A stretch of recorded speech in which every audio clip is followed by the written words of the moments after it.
Hello, everyone, and welcome to the second part of the second episode of Short Stories in Italian for Beginners. Here, you will listen to a simple short story in Italian in a slow pace so that you can practice your listening skills. If there is a word you don't understand, don't worry. Just turn the English subtitles on and follow along.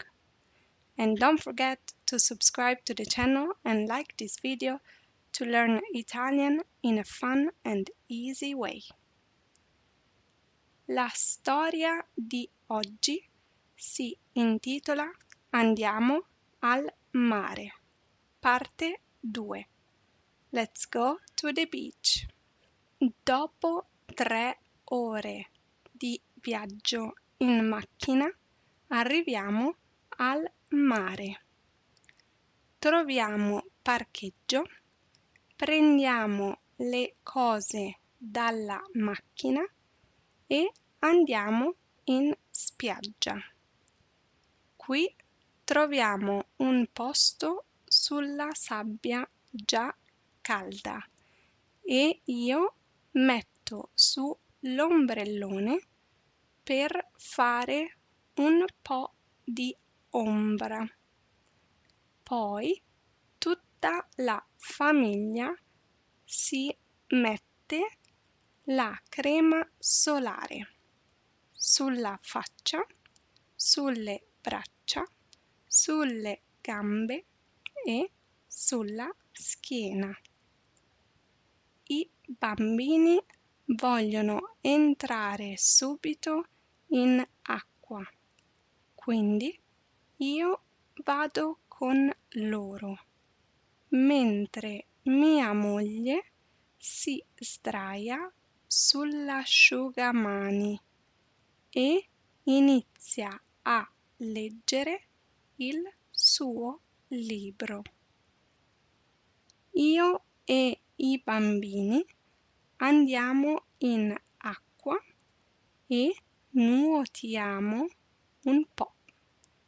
Ci schizziamo con l'acqua, giochiamo con le onde e ridiamo molto.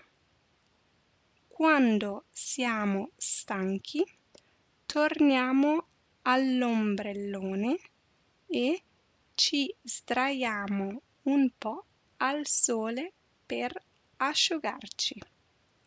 I bambini hanno già fame, quindi mangiamo i panini preparati a casa. Dopo mangiato, giochiamo tutti insieme a carte. Ovviamente vincono i bambini, ma non sanno che li abbiamo fatti vincere. Dopo qualche partita a carte, torniamo in acqua e questa volta mia moglie viene con noi. Ci divertiamo molto.